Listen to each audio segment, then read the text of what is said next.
앞이 따뜻한데 따뜻한 데는 다 남에게 양보한다고 안 앉으시는 것 같아요. 우리 하나님의 말씀 로마서입니다. 로마서 8장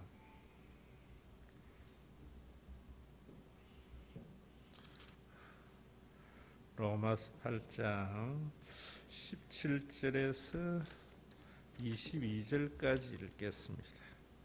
제가 읽습니다.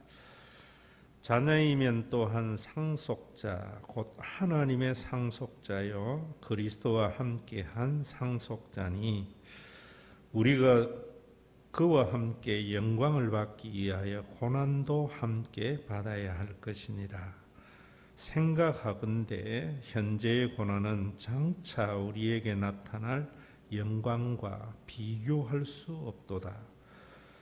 피조물이 고대하는 바는 하나님의 아들들이 나타나는 것이니 피조물이 허무한데 굴복하는 것은 자기 뜻이 아니요 오직 굴복하게 하시는 이로 말미암음이라. 그 바라는 것은 피조물도 썩어짐의 종노릇 한 데서 해방되어 하나님의 자녀들의 영광에 자유에 이르는 것이니라. 피조물이 다 이제까지 함께 탄식하며 함께 고통을 겪고 있는 것을 우리가 아느니라. 아멘.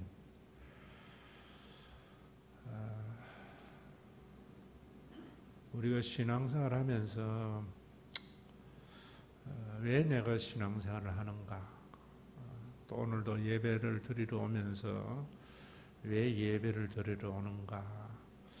가장 근본적인 질문이 언제나 우리 속에 있지 아니하면은 우리의 길이 좌표를 이탈해서 잘못된 길로 나아가기가 쉽습니다. 껑장능기 매다라는 생각이 사람들의 생각 속에 만연되어져 있어요. 그래서 뭐 어쨌든 간에 좋은 일이 있고 좋게 되면 되지 이러지만은 정말 그런 것들은 잠시의 낙은 있을지 몰라도 결국 파멸의 길이거든요. 인생의 한 개인의 삶에도 그렇고 또 국가도 그렇고 교회도 그렇고 모든 길이 저는 그렇다 이래 봅니다. 그러려면은 참 우리가 모든 사람이 자기의 아이덴티티가 있잖아요. 자기의 정체성에 대한 분명한 확고한 신념이 있어야 된다. 그거 떠나버리면은 그저 죽은 물고기가 물을 따라서 흘러가듯이 그렇게 흘러가 버린다.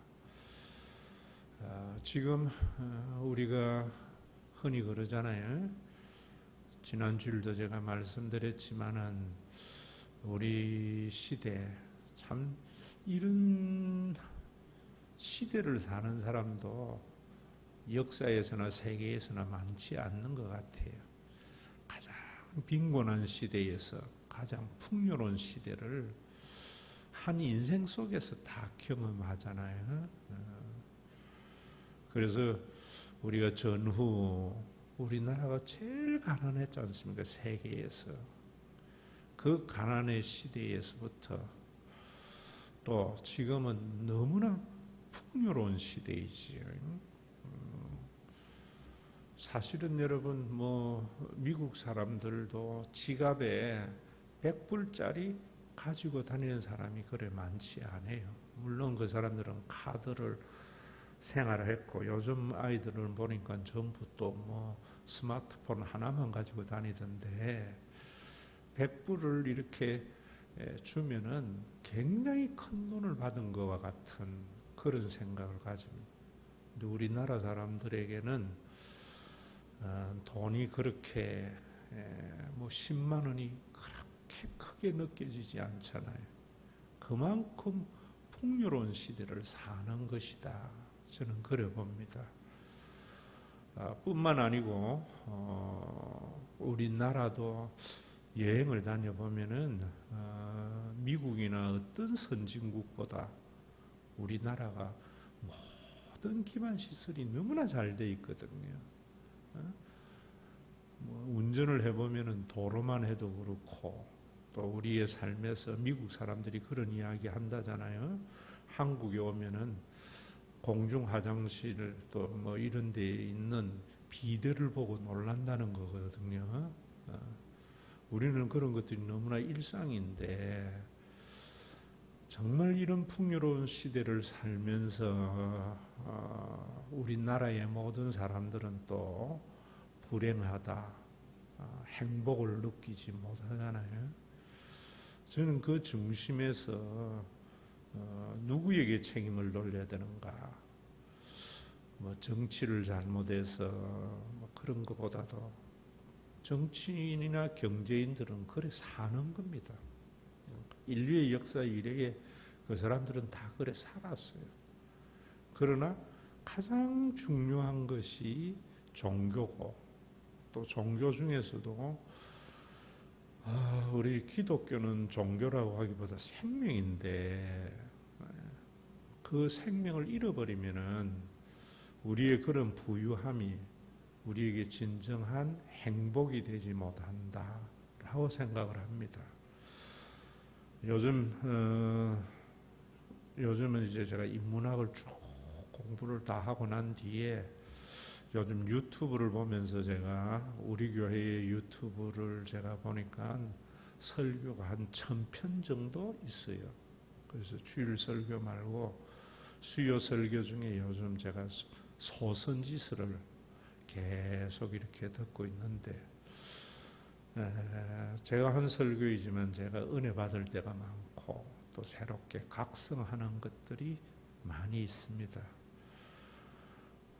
우리가 이 문학 같은 데에도 보면은 뭐 국가나 뭐나 이야기할 때에도 가장 중심이 행복이더라고요.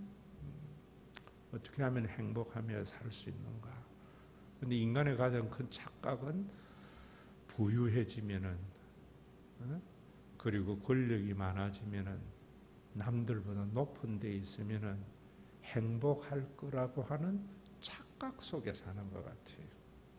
그거는 뭐 2500년 전이나 지금이나 모든 인간이 다 그런 것 같아요.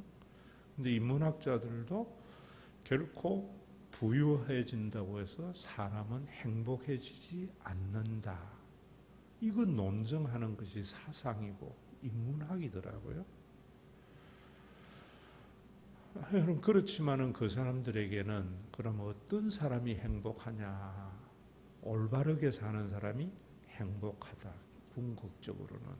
그런데 올바로 사는 것이 뭔가 하는 것에 대한 또 제시는 약해요.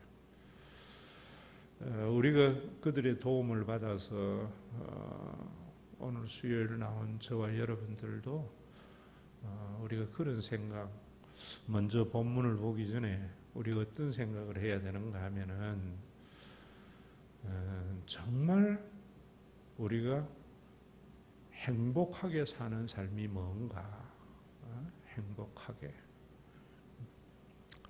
그 생각에 대해서 주는 자가 복되다 이래 번역을 해놨지만은, 그렇게 번역하니까 사람들이 더 많은 것을 소유하는 것이 복된 것인 줄 아는데, 성경의 그 복이라는 것은 행복하다는 거예요. 행복하다. 가장 이런 기본적인 성경 해석부터 엉터리로 하니까 기독교인의 삶이 자폐에서 벗어날 수밖에 없다.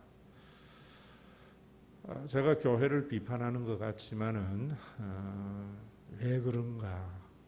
교회가 살아나야만이 저는 세상이 살아날 수 있다. 우리가 그런 것들을 다 잊어버리는 순간 우리나라에게는 희망이 없는 것이다.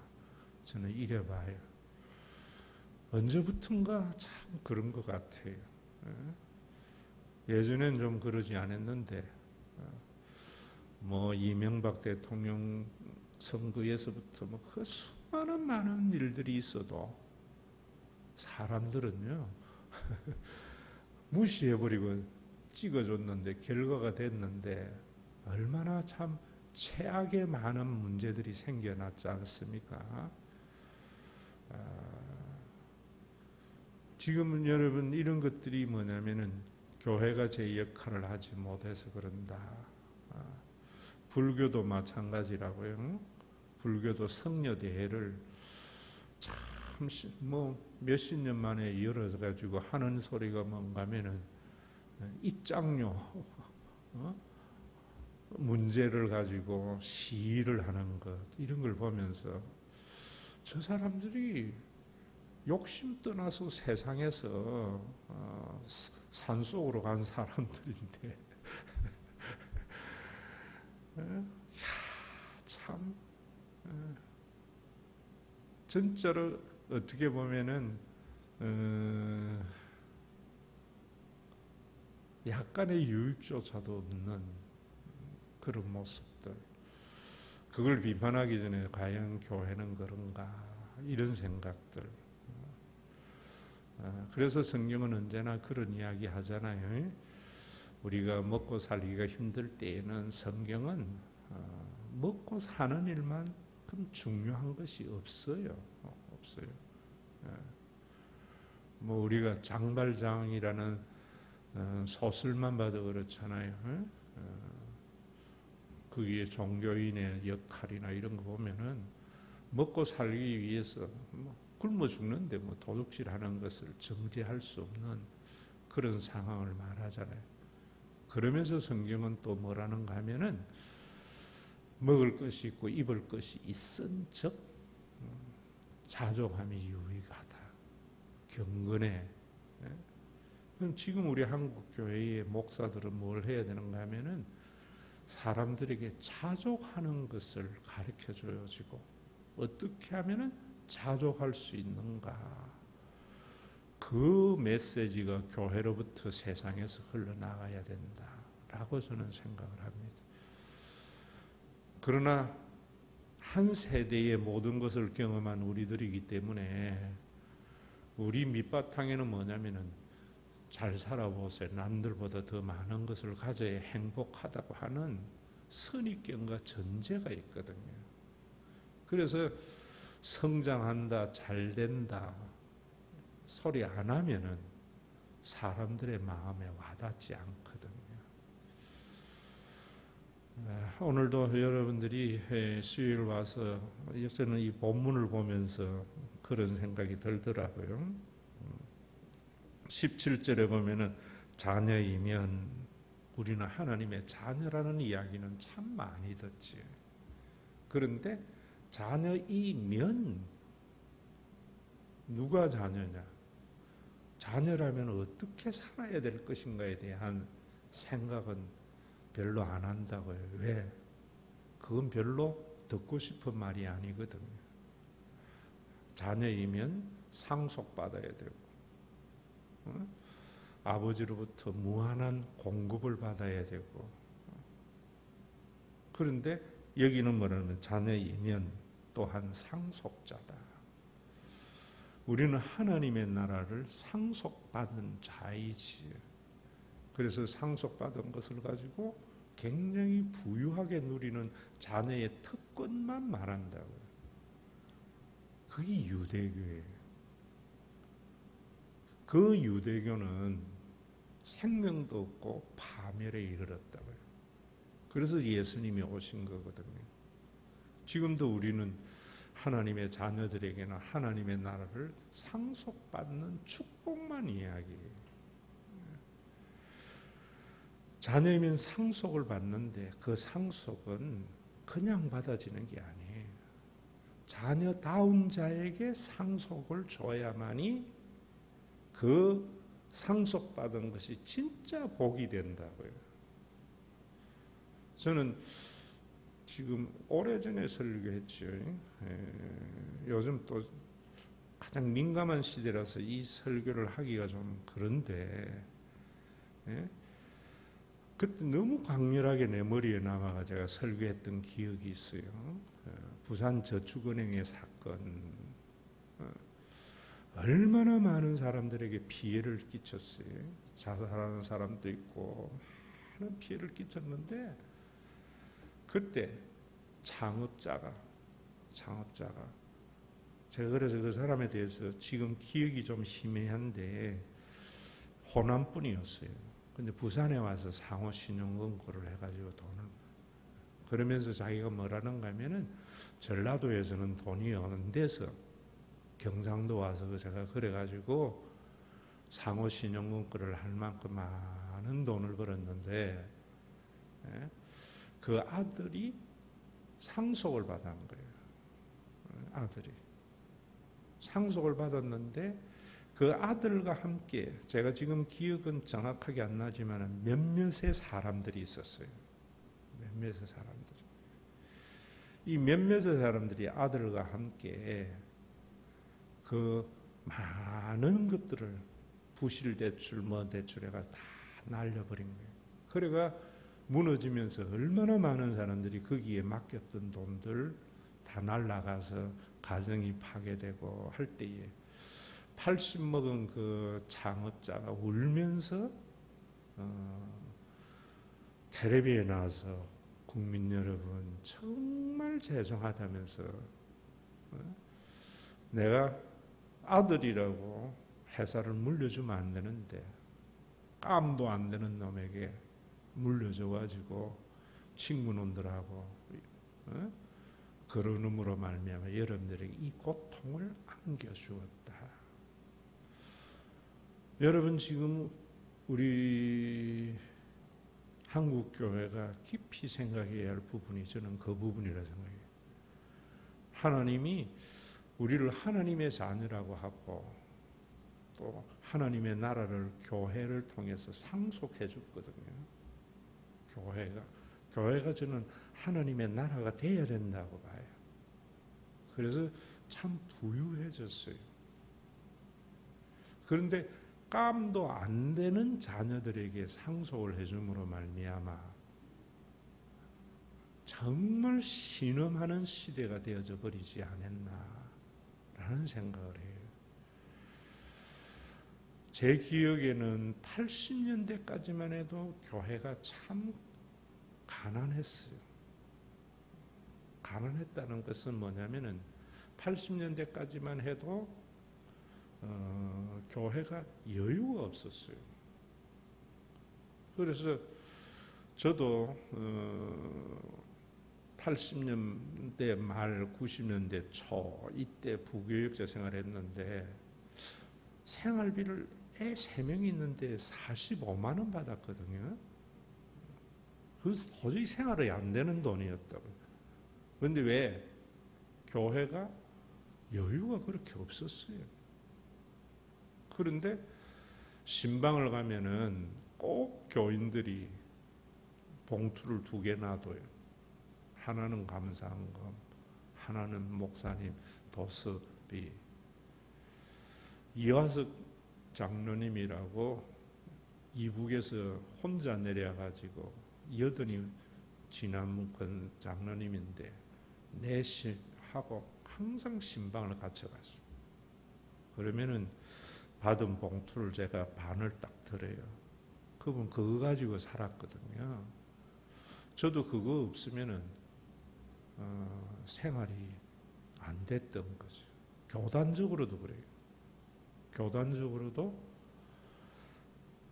제가 다닌 합동측 교단만 해도 제 아버지가 80년대에 아주 중추적인 역할을 했는데 신학교 외에는 흑자가 되는 게 없었어요. 기독신보도 그랬고 교단도 그랬고 전부 그냥 유지하기에 급급했어요. 그러다가 90년대부터 특히 합동적 같은 데는 세례교인 한 명당 10,000원씩 내라 이랬다고 교단에서. 그때부터 돈이 차고 넘친 거예요. 그 돈이 넘치면서 아들로서의 생명을 상실해버리는 거예요. 상실해버려요. 저는 우리 교회에 참 정말 힘들지요. 왜냐하면은 한 달 한 달 그렇게 넘어가는데 여러 가지 힘들지만은 참 하나님이 넘어가게 하신 하나님 생각하면 감사하고요. 또 돈 때문에 싸울 것 없는 교회이기 때문에 참 감사해요. 가끔 제가 그런 생각해 봅니다. 우리 교회에 만약에 재산이 참 많다면은 여러분 우리 교회 정도 규모 되면은 보통 1년에 몇 억 정도 흑자가 나야 되는 상황의 교회입니다. 우리 교회 규모 정도 되면. 근데 우리 교회는 그냥 그래 넘어가거든요. 그러니까 뭐 이호기 장로님 재정 이래 오래 해도 다른 장로님들이 뭐 무슨 소리 안 하거든요. 나만 남는다고 생각해 보세요. 초미의 관심사일 거라고 저는 생각을 해요.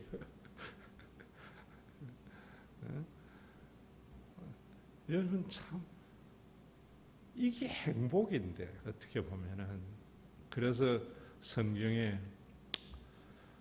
우리에게 일용할 양식을 주옵시고 라고 우리에게 기도하라고 했잖아요. 왜 그랬겠어요?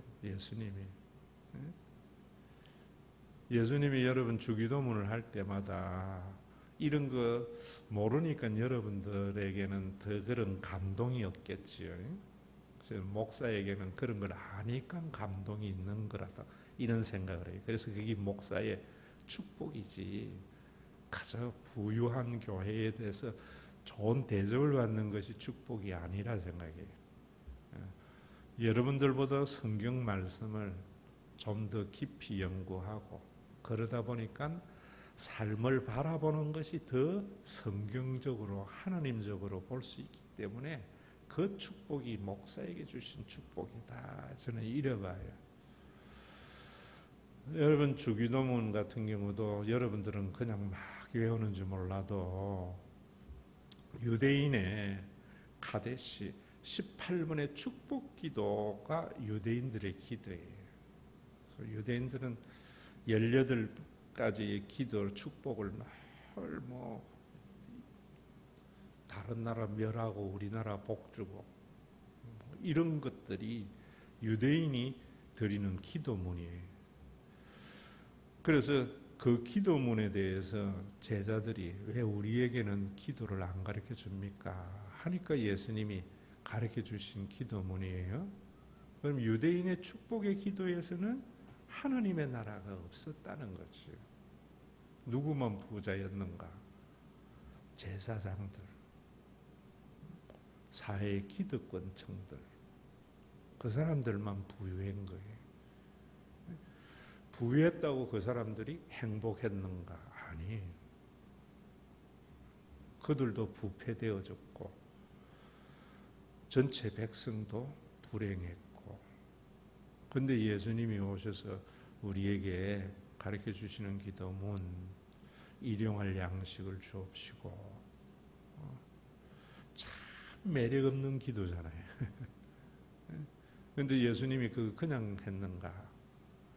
구약을 우리가 보면은 이스라엘 백성들이 만나와 메추라기를 그 광야에 살아갈 수 없었잖아요. 오늘 만나와 메추라기를 가져와서 하루를 살 때에 내일 끝까지 가져가고 싶었겠지. 그래서 가져간 사람도 있었지. 그런데 벌레가 나고 내일 되면 못 먹게 되어지고 집에 쓸데없는 내 텐트에 냄새만 났고 또 나가면 있는데 정말 40년 동안 그 사람들은 그랬을 거예요. 내일 만나 내리겠나. 근데 40년을 하루도 빠지지 않고 만나와 메추라기를 내리게 하신 그 하나님. 우리 그거 믿어야 되거든요. 우리가 광야의 삶을 사는 것과 같이 우리도 매일 내일 때문에 걱정을 하지만은 돌이켜 보면은 한 끼도 안 굶고 왔잖아요. 제 아버지가 저보고 신학교 가라 할 때에 니는 내가 목사 돼가지고 참 그렇게 풍족하게 못 해준 거에 대해서 불만이 제일 많은 놈이었는데 우리 딱 한번 보자 이러면서 하시는 말씀이 한 끼 하나님이 굶긴 적이 있나?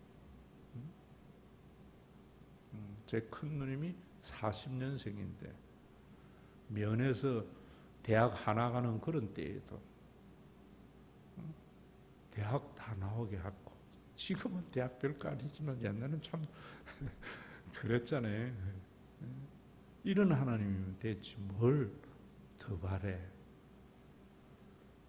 정말 여러분 이 하나님 이 참 저도 우리 교회를 이렇게 해나가면서 아슬아슬한 그 재미 그 재미를 누리려면은 하나님의 살아계심을 믿지 아니하면은 그게 재미가 아니고요 힘듦이 되어지고 불만이 될 수 있거든요. 저 역시도 그럴 때 아슬아슬할 때마다 어떤 생각이 드는가 하면은 광야의 이스라엘 백성들도 안 그랬겠나. 그래서 또 만나 거두면서 내가 어제 쓸데없는 걱정했네. 그래 놔놓고는 또 내일 만나 내릴까 걱정했던 이스라엘 백성들 아니겠어요? 그 삶이 상속자의 삶이다. 하나님의 자녀의 삶이다. 왜 오늘도 제가 이 말씀드린 그 뒤에 보면은 상속자니 우리가 그와 함께 영광을 받기 위해서 고난도 함께 받아야 할 것이니라. 그 뒤에 요 말씀이 무슨 말이냐 하면은 성경 해석자들은요 분만의 고통이라 그래요. 분만의 고통. 신앙인들의 삶은 해산의 고통의 삶이 신앙이다. 해산의 고통이 없이 그냥 성공한 자녀만 가지는 것이 상속자고 하나님의 아들이라 하면은 그건 잘못된 신앙이죠.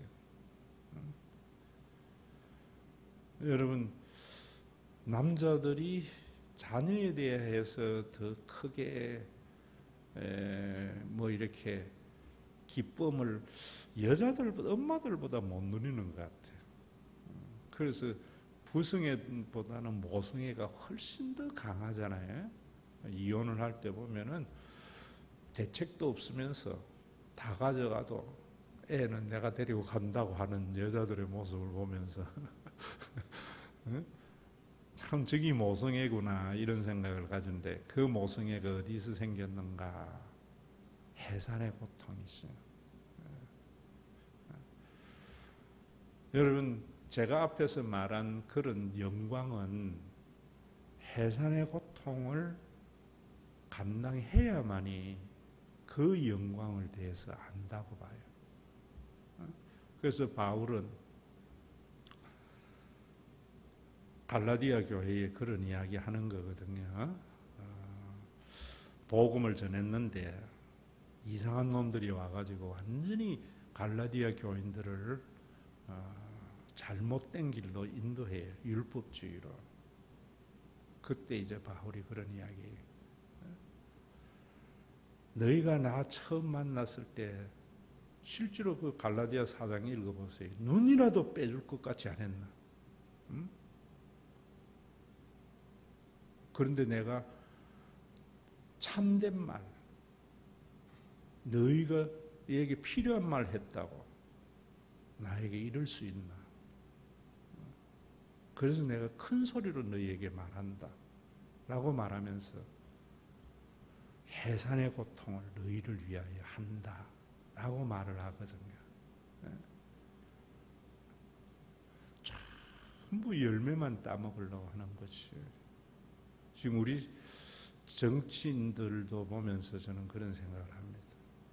저 사람들이 나라 국민 위한다고 하면서 정말 국가와 국민이 자기들의 머릿속에 있겠나? 왜? 그 삶의 궤적을 보면은 저는 삶의 궤적을 봐야 된다 생각하거든요. 국가와 국민을 위한 해산의 고통이 누가 많았는가? 정말 옛날에 우리가 일제시대 때 만주벌판, 뭐 이혜영 선생, 뭐 이런 사람들 보세요.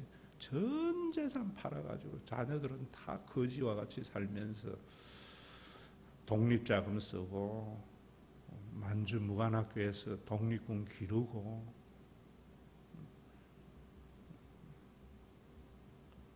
뭐 세금 걷어가 한 거 아니거든요. 자기 재산 팔아서 한 거거든요. 그런 것이 있겠나? 예수 믿는 사람들의 영광이요, 그런 영광이라고 저는 봐요. 그래서 그 삶 자체가 영광이지 반대 급부가 아니다. 이 본문을 보면서. 그래서 제가 상급을 이야기할 때 여러분들에게 보상이 아니다, 삶 자체다 라고 말을 하는 거예요. 해산의 고통이 없는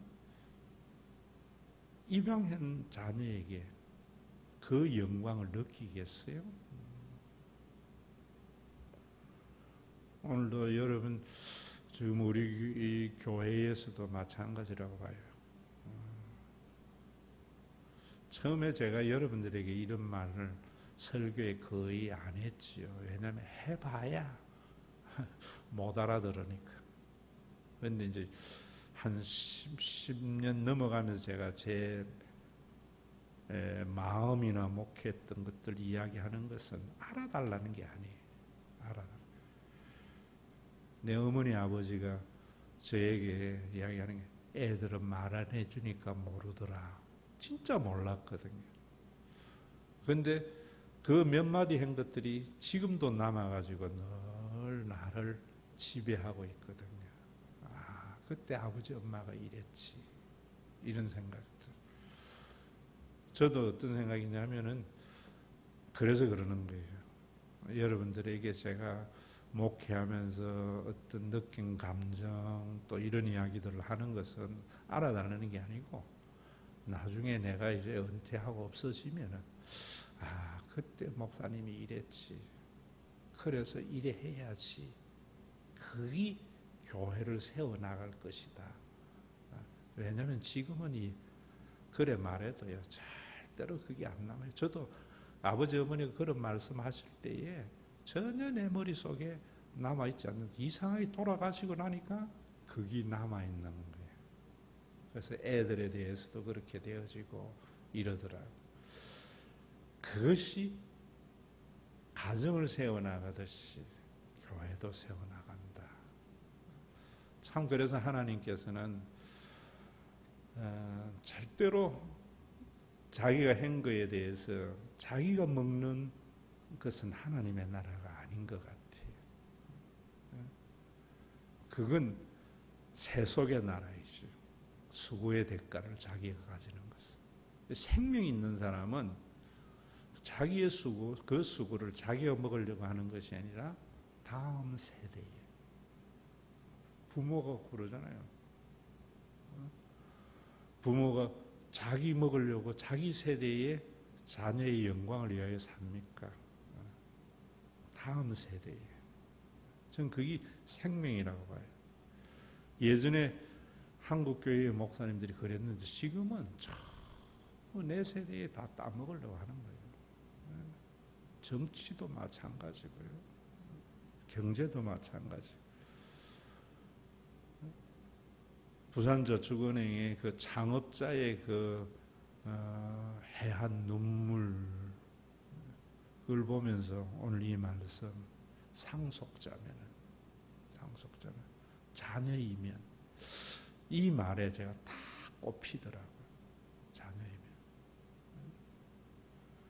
아버지가 이룬 거 가지고 친구들하고 흥청망청, 니 잡네 내 좁네 하고 불법 대출해주고 다 해주고 얼마나 그때는 좋았겠어요. 내가 이룬 게 아니니까. 뻥 터지고 나니까 거기에도 뭐 롭이 있고 뭐 해가지고 다 수습됐으리라 봐요. 지금 뭐 그런 이야기도 뭐 흘러나오고 있잖아요. 그러나 진짜 그 회사의 주인 되었던 창업자는 해안의 눈물을 흘리는 것이, 해안의 눈물. 자기가 세운 그것이 영원히 존재하는 것이 기쁨이지, 사라지는 것이 얼마나 허무했겠어요. 저는 참 어떨 때 보면은 도저히 용납 안 되는 사람, 친구, 이 사람들도 제가 제 손으로 끊은 적은 별로 없어요. 한둘 정도 기억이 나는데 왜 그랬는가? 그 끊어버리면은 함께 했던 시간마저도 사라져 버리잖아요. 다시 살 수 없는 긴데. 그래서 도저히 용납이 안 되고 내가 이래도 그냥 사는 것이 그게 나를 위해서나 모든 삶을 풍요롭게 하는 거다라는 생각을 하면서 살지요. 좋은 기억이든 나쁜 기억이든 아무리 나쁜 일도 지나놓고 나면은 추억이 되면 좋은 거잖아요. 그거 없애버리면은 그 추억마저도 없는 삶이 얼마나 참 빈곤하고 건조한 삶입니까? 결국 사람의 행복은 기억 속에 있는데, 기억 속에. 요즘 물리학에 대해서도 제가 유튜브 통해서 공부하는데, 김상욱인가? 굉장히 어렵고 힘든데 격인대 교수인데요. 전혀 새로운 세계를 보더라고요. 시간이나 이런 것들, 공간에 대한 개념. 오늘 여러분 이 말씀 보면서 좀 이 생각, 자녀 이면 이거 하나라도 가슴에 담고 가야 되지 않겠어요? 자녀 이면, 상속자면, 고난도 함께 받아야 됩니다. 현재의 고난을 장차 우리에게 나타날 영광과 비교할 수 없다. 장차 영광이라는 것은 보상이 아니고 지금 고난 자체가 장차의 영광이 된다는 거예요. 해산의 고통 그 자체가 나중에 자녀에게 기쁨이 되지, 자녀가 뭐 잘 커가지고 보상이 아니라고 저는 봐요. 이런 것들이 말씀에서 깨우쳐야 되잖아요. 인문학 쪽에는 잘 없어요. 왜? 언제나 시간 속에 있는 진리이기 때문에 그래요. 초월한 진리, 영혼의 진리는 지금 이런 생각, 이런 말을 하게 되어져 있어요.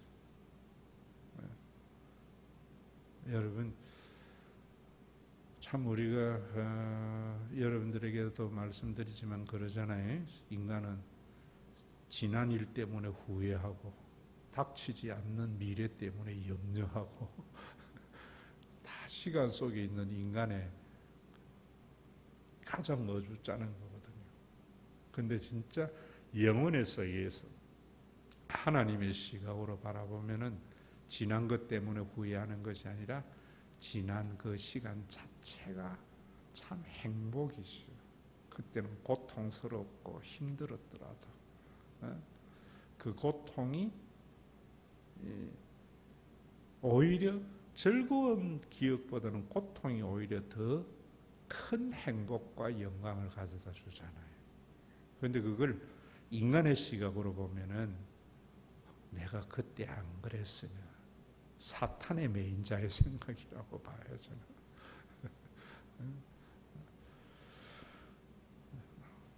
이 말씀이 좀 기억이 났으면 싶고, 그리고 또 우리가 상속자 우리의 자녀만이 아니고 그 다음에 성경은 뭐라는가 하면 피조물까지도 우리에게 종속되어져 있다. 아담의 범죄가 자연마저도 부패하고 타락하게 한 거거든요. 그만큼 우리가 인간이 중요하다.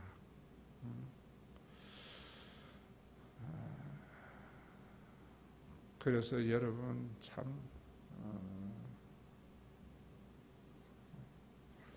여러분들이 제가 이런 이야기하는 거는 내가 뭐 좌파, 우파, 여당 이런 게 아니고요. 성경적인 관점에서 그 사람들의 생각을 판단해 줘야 돼요. 근데 뭐 내부자라는 영화에도 나와 있죠. 정말 저는 우리 사회에서 제일 나쁜 게 언론이라 봐요. 언론에 의해서 대통령도 만들고 다 이래. 절대로 언론에 넘어가면 안 된다고 저는 봐요. 어디에 넘어가야 되나? 목사님의 메시지에 넘어가야 되는데 목사님들이 생명이 없으니까 이것도 마음대로 말 못하겠어요. 지금 설교를 들어보면서 대부분 많은 사람들이 어디에 지금 현혹대가 있는 거, 언론에 현혹대가 있는 거예요. 한번 여러분 언론을 저는 볼 때에 진보나 보수나 신문 타이틀만 봐도요 똑같은 사건이라도 완전히 다르게 나타내요. 그래서 사람들은 보고 싶은 것만 보잖아요. 보수의 입장에는 저는 보수에 있을수록 진보 신문 봐야 되고요. 진보에 있을수록 보수 신문 봐야 된다고 저는 봐요.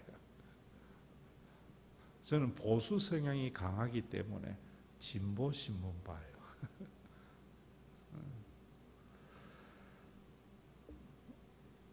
여러분들이 정말 어떤 그런 부분들에 있어서 우리가 이런 자연이나 이런 부분에서도 여기에 피조물의 탄식, 썩어짐에 대한, 그래서 거기에 제일 마지막에 22절 보세요. 피조물이 다 이제까지 함께 탄식하며 함께 고통을 겪고 있다. 함께라는 말이 다 가슴에 와닿더라고요. 여러분 지금 우리나라의 대통령을 여러분들이 국민의 시각으로 보지 마세요. 내가 대통령이라면은 이라는 생각을 가지고 한번 생각해 보세요. 그러면 틀림없이 고뇌가 보여요. 그렇게 결정하는 것에 대해서. 저도 목사하면서 제일 힘든 게 교인 지 생각에서 나를 판단할 때 당신이 만약에 담임 목사라면은 이 입장에서 한번 생각해 봤느냐 라고 말하고 싶은데 그래 봐야 뭐 여러분 부모로서 제일 자녀들에게 바라는 게 뭐예요? 네가 부모 돼봐라. 네가 부모 돼봐라. 자녀들은 자기 입장에서 짓기 맞다고 생각하거든요. 그래 버리면은 가정은 엉망되는 거지. 그래서 부모가 자녀에게 제일 하고 싶은 소리가 니도 부모 돼봐라. 목회하면서 제일 하고 싶은 소리 당신이 담임 목사 돼봐라. 대통령이 제일 하고 싶은 소리가 네가 대통령 돼봐라. 그러니까 균형을 맞추기 위해서 노무현이나 박근혜나 둘 다 한 소리가 뭐예요? 대통령직을 못 해먹겠다. 왜 그래요? 고뇌 속에서 내린 결정인데 자기 입장에서 판단해버리거든요. 그런데 언론에서 말하면 사람들은 또 그렇게 넘어간다. 원전 같은 경우도 마찬가지. 자연의 탄식 때문에 분명히 이거는 우리가 딜레마지요. 경제로 봐서는 원전 수출하고 더 많이 해먹어야 되지만 또 여러분 편리한 만큼 어둠의 그림자는 크거든요. 항상 그런 생각이 좋은 만큼 어두운 그림자도 커요. 여러분 이 밑에서 여기는 굉장히 컴컴하잖아요. 밝은 빛일수록 어둠이 크거든요. 저는 원전이 편리한 만큼 그 뭐라 그래요? 그 원전 남은 찌끄레기 어떡할 거예요? 지금도 지금 처리 못 해가지고 있는데 그렇기 때문에 우리가 뱀 같은 지혜와 비둘기 같은 성결 지도자에게는 항상 여러분 부모 입장에서 생각해 보면 돼요. 자식이 말하는 거 모르나? 그런데 그게 다가 아니다.